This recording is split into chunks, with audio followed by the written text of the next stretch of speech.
जय श्री राम सभी दर्शकों को।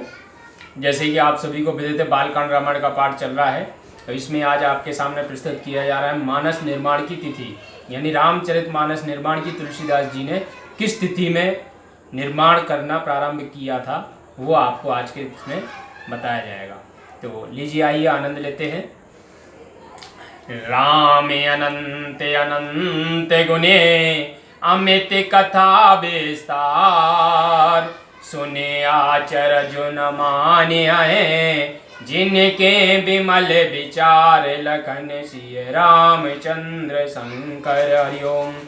श्री रामचंद्र जी अनंत हैं और उनके गुण भी अनंत हैं एवं उनकी कथा का विस्तार भी अपार है। अतः जो निर्मल विचार वाले हैं वे इस कथा को सुनकर आश्चर्य नहीं करेंगे। यह विद सब संशय कर दूरी, सिरधर गुर पद पंकज दूरी, उन्हें सब ही बिनवाओ कर जोरी, करत कथा जय लागे न खोरी। इस प्रकार सारी शंकाओं को दूर कर और श्री गुरु महाराज के चरण कमलों की धूल को सिर पर लगाकर सबसे हाथ जोड़कर प्रार्थना करता हूँ, जिससे कथा की रचना करने में मुझे कोई दोष ना हो।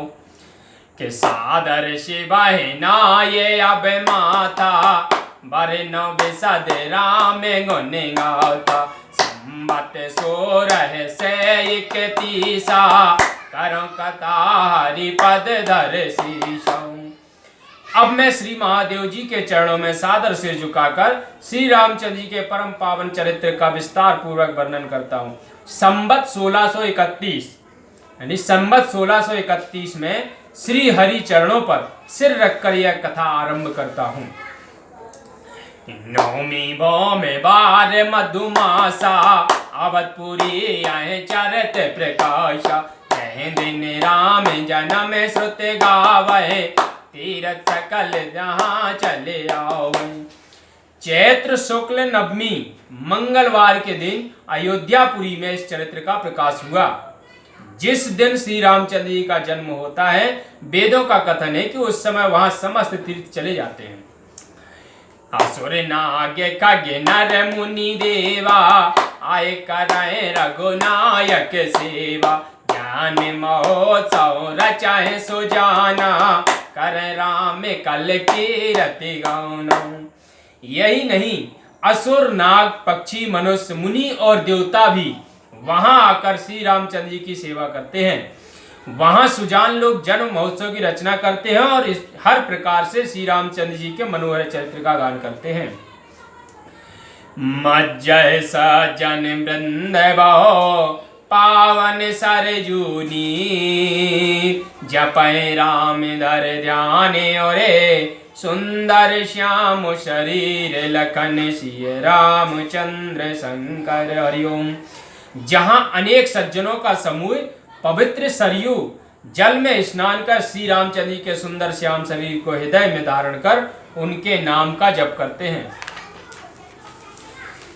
कि दरस परस मां जन या रोपाना, हर पाप कहे वेद पुराना, नदी पुनीत अमित महिमायत, कह न सके शारदा विमल मति। वेद पुराण कहते हैं कि श्री सरयू जी दर्शन, स्नान और जलपान आदि करने से सब प्रकार के पापों को हर लेती हैं। उस परम पुनीत सरयू की महिमा ऐसी अपार है कि जिसे निर्मल बुद्धि वाली शारदा यानी सरस्वती भी नहीं कह सकती। क्योंकि कि राम धाम दापुरी सुहावन, लोक समस्त वेदत अति पावन, चार कान जग जीवे अपारा, अब तजे तनु नहीं संसार।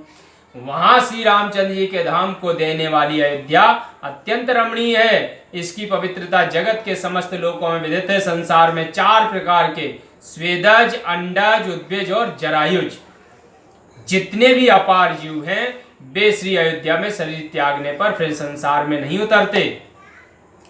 कि सब विदपुरी मनोहर जानी, सकल सिद्ध प्रद मंगल खानी, विमल कथा कर कीन आरंभा, सुन न साय काम मद दम्भा।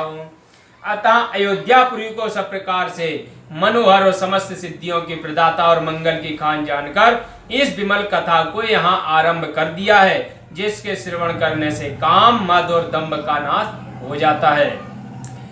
रामचरित मानस यह नामा, सुनत श्रवण पाइए विश्रामा।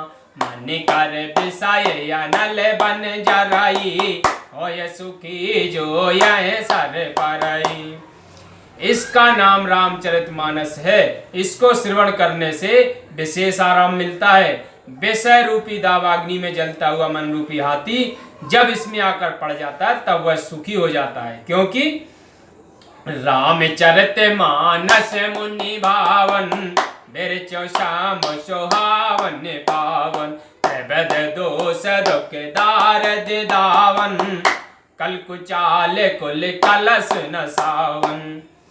इस परम पवित्र और सुहावने रामचरितमानस की रचना श्री शंकर जी ने की है, जो पहले मुनियों को बहुत अच्छा लग चुका है। यह दैहिक, दैविक और भौतिक तीनों प्रकार के दोष दुख और दरिद्र को भस्म करने वाला और कल की कुचालों से समस्त कल के पापों का नाश करने वाला है।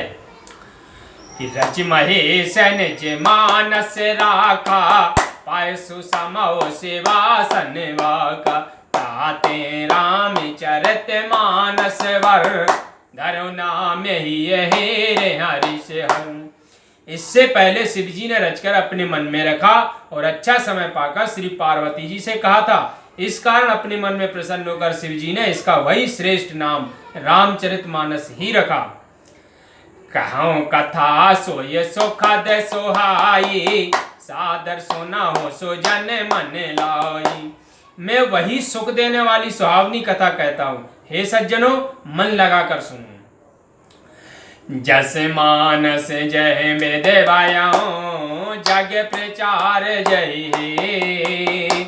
अब सोए कहां प्रसंग सबे, सुमेरे उमा वृष के तुलखन। श्री रामचंद्र शंकर हरिओम। जिस प्रकार इस रामचरितमानस की उत्पत्ति हुई है और जिस कारण इसका संसार में इतना प्रचार हुआ है, अब मैं उन सब प्रसंगों को श्री शिव जी और श्री पार्वती जी का स्मरण करके कहता हूँ। बोलो सियावर रामचंद्र की जय।